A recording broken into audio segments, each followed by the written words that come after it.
You ever have one of those days that starts out totally normal, and by sundown you realize that was the day your entire worldview cracked open? That was me. Haley Dorsey, gate agent, JFK. 3 years in Tulsa, transferred to New York just 4 weeks before, that morning. The morning I met Celeste Morgan. Though back then, I didn't know her name. To me, she was just a passenger who didn't quite look like she belonged in the line she stood in. And I wish I could say I knew better. But the truth is, I didn't. I remember every second. Her quiet confidence. The tailored suit. That olive scarf. The way she walked up, calm as a cloud, handed me that ticket. And then something in me, something I didn't even know I'd been taught, kicked in. You know what I mean? That little voice that says, wait, is this right? I asked for her ID. Not because I had any real reason. Just a feeling. A bad one. And that's what guts me now, because I wasn't trying to be cruel. I wasn't out to humiliate her.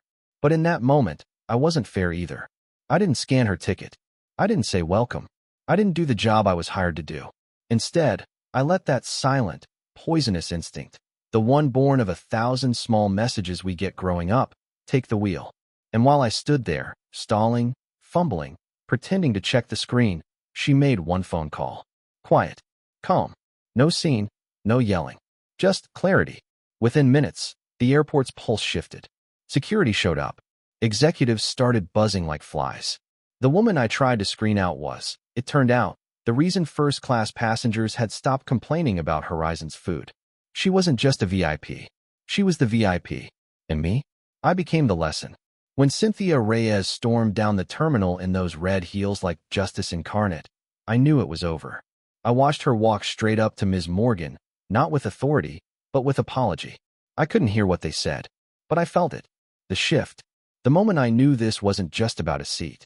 It was about sight, or lack of it. I didn't sleep that night. Not because I feared losing my job, though I did, but because I realized I'd never questioned the lens I used to judge people.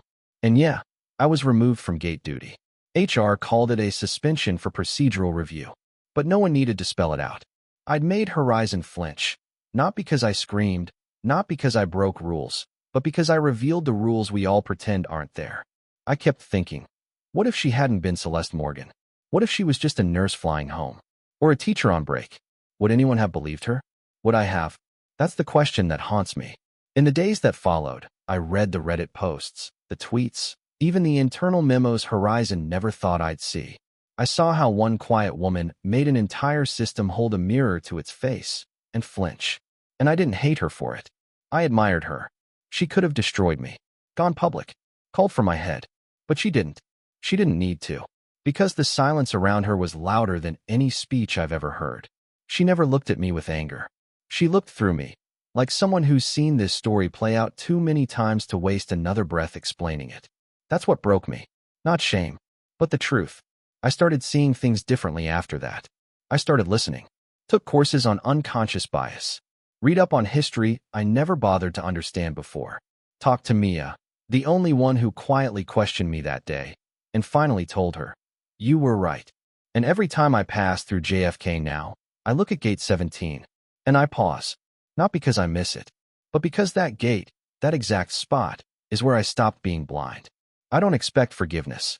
I don't expect applause. But if you're hearing this and thinking, I would have never done that, I ask you this. Have you ever not seen someone just because they didn't fit your idea of who should be standing there? If so, welcome to the club. The difference now is, I see it. And once you see it, you don't unsee it. That morning at the airport didn't just reroute a flight. It rerouted me. And I'm still flying through that turbulence. But at least now, my eyes are open. You spend your whole career thinking you're one of the good ones. You take the workshops, hire the consultants, build the task forces. You sit at round tables, repeat the phrases, diversity, equity, inclusion, like mantras. You post the black square when you're supposed to. You even hire people who look like the future. And then one day, you realize none of it matters if the culture beneath it hasn't changed.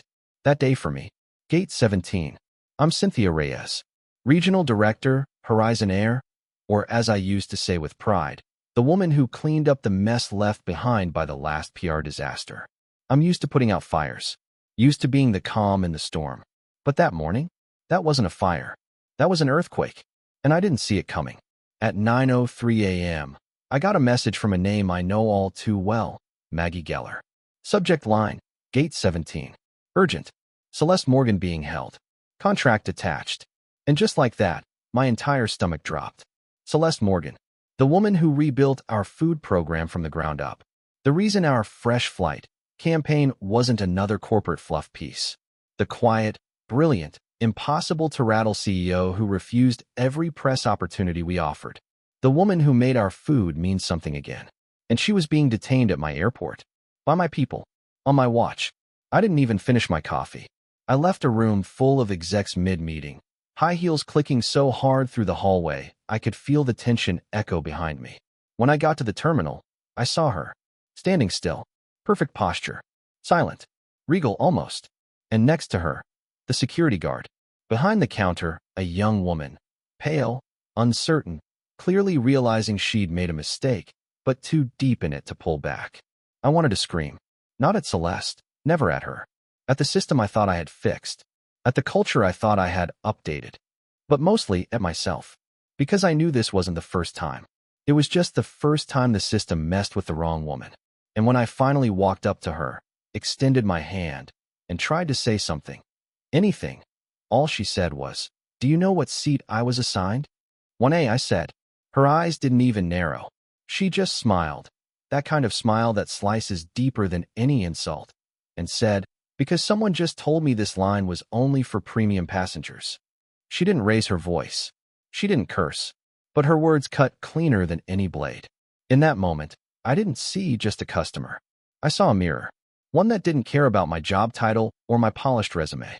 One that reflected the truth we don't like to admit. That bias doesn't live in company policy. It lives in people. And no amount of training modules can fix a gut feeling trained by society to distrust a certain look. When she handed me the contract, the actual signed, multi-million-dollar agreement, she didn't do it to prove anything. She did it to remind me what I had already signed, what I should have protected, what I failed to enforce. You know what stings the most? It wasn't the public fallout. It wasn't the internal audit. It was that quiet moment when she looked me in the eye and said, "I don't need an apology. I need action." That was it. I've heard every kind of demand from angry clients, threats, lawsuits, social media storms. But this woman, she didn't need fire. She had facts. And silence. And both of them were louder than anything I could say. We shut down 3 gates that day. Initiated a full review of boarding procedures. Suspended 5 agents pending retraining. I even rewrote the Northeast region's SOP by the end of the week. But none of that mattered unless I changed. And I did. Now, every time I walk through JFK, I look at staff not by how well they follow procedure, but how they make people feel. And every meeting since that day starts with one question. Would Celeste Morgan make it past our front door without being doubted? If the answer's no, then I don't care how polished your metrics are. We're still failing. The truth is, I don't get to call myself an ally. That's not a title you claim. That's a role you earn, over and over again, through your actions. Celeste never needed us to lift her up. She needed us to stop holding her down. So yeah, I'm Cynthia Reyes, former fixer, current listener, and I pray the next time someone like Celeste walks up to one of our gates, we don't see her as a test. We see her as truth. Because trust me, the system might survive one scandal, but it won't survive another woman like her standing still.